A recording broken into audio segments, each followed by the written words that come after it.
Halo semua, selamat siang. Perkenalkan, nama saya Heru Jayardi dan pada siang hari ini saya ingin memaparkan sedikit mengenai hasil analisa saya terkait dengan nilai harga wajar saham dari perusahaan Eka Dharma Internasional atau yang biasa kita kenal dengan kode saham EKAD. Untuk memperkirakan nilai wajar dari saham perusahaan, saya menggunakan metode valuasi yang bernamakan Discounted Cash Flow Valuation, di mana valuasi ini menitik beratkan kepada nilai arus kas masa mendatang yang dapat diperoleh oleh perusahaan untuk mencari nilai intrinsik perusahaan. Maka dari itu, untuk mencari nilai arus kas di masa mendatang tersebut, saya perlu menggunakan analisa terhadap free cash flow yang dapat diperoleh oleh perusahaan dalam beberapa tahun ke belakang.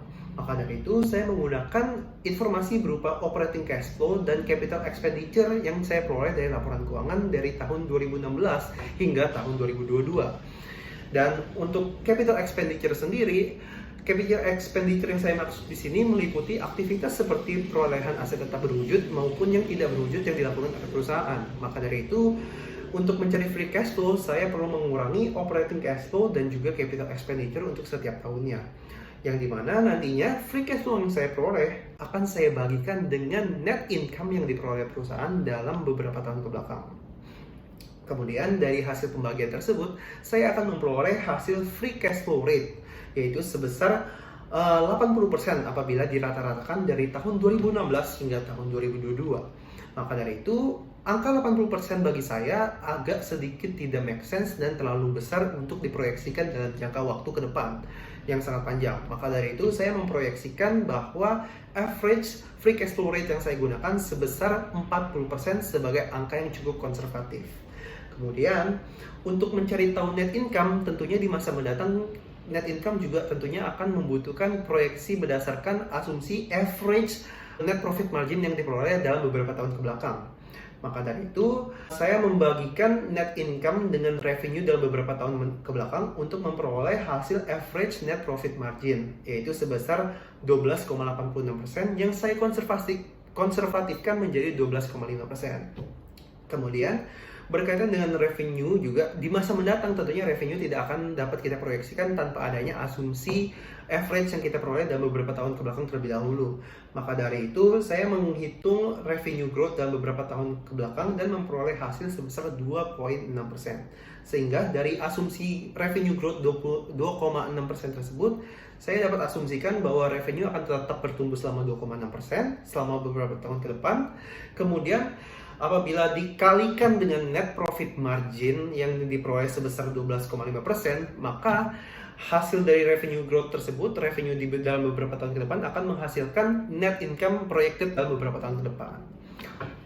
Maka dari itu, untuk langkah berikutnya, setelah menghitung free cash flow rate dan juga revenue growth dan juga net profit margin untuk proyeksi jangka ke depan, saya mencari weighted average cost of capital, di mana untuk mencari weighted average cost of capital ini saya melibatkan beberapa informasi data penting seperti cost of debt, di mana saya menggunakan data tingkat suku bunga acuan per bulan November 2022 yaitu sebesar 5,25%. Kemudian risk free rate yang saya peroleh dari data 10-year bond yield per 16 Desember 2022, kemudian beta 5-year monthly dari saham EKAD yaitu sebesar 0,36 yang dimana saya peroleh dari data yahoofinance.com, dan juga yang penting itu market return sebesar 10,02% yang saya peroleh dari data implied market return Indonesia per bulan Oktober 2022, dan yang terakhir data berupa perpetual growth sebesar 2,5% yang diperoleh dari target inflasi yang ditetapkan Bank Indonesia untuk tahun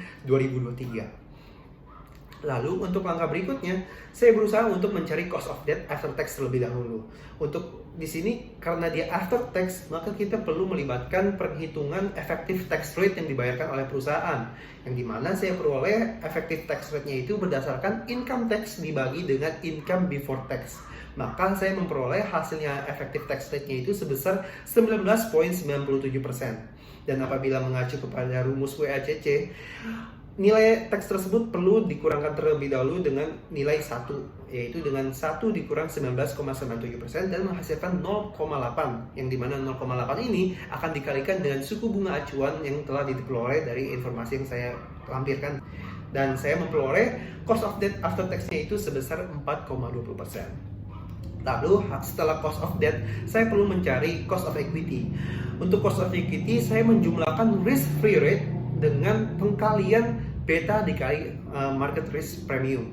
Di mana cost of equity ini saya memperoleh hasil akhirnya itu sebesar 8.02%.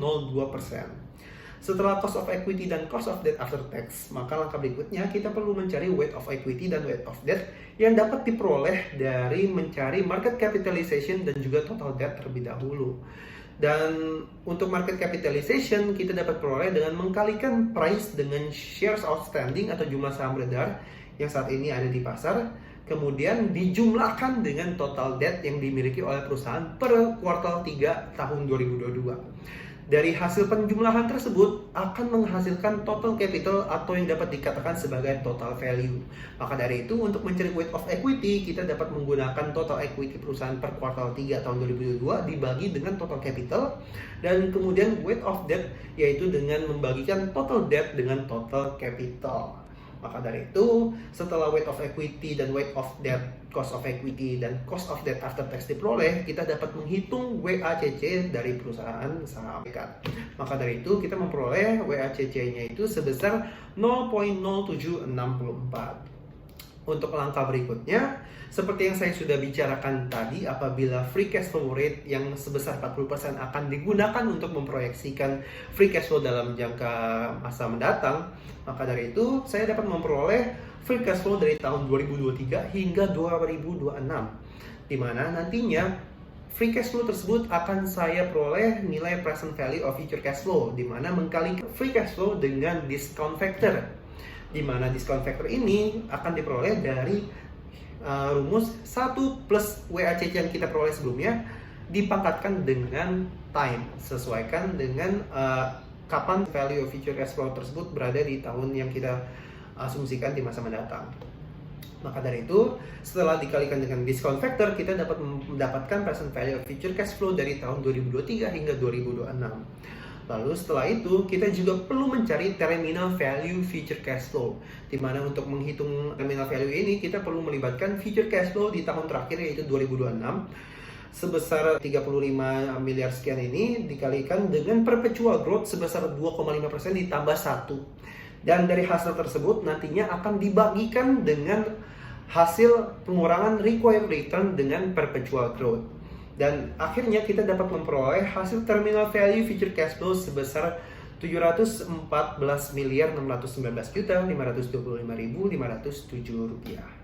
Kemudian dari terminal value future cash flow tersebut akan dikalikan dengan discount factor di tahun 2026 yang terakhir, dan akan memperoleh hasil present value of future cash flow sebesar 959.183.963.435 rupiah, di mana nanti hasil terminal value dari present value of terminal value ini akan dijumlahkan dengan present value dari tahun 2023 hingga 2026.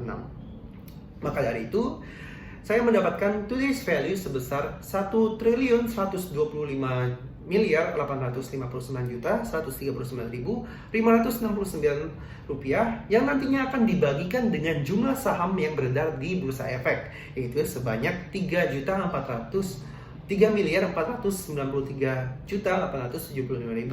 Maka dari itu saya mendapatkan nilai intrinsic value dari saham perusahaan Ekat per lembar saham yaitu sebesar Rp322. Maka apabila kita membandingkan intrinsic value yang kita peroleh dengan harga yang saat ini ada di pasar yaitu sebesar Rp278 per lembar saham, dapat disimpulkan bahwa saham Ekat ini ialah saham undervalue karena harga yang ada di pasar saat ini lebih kecil daripada intrinsic value yang telah kita peroleh.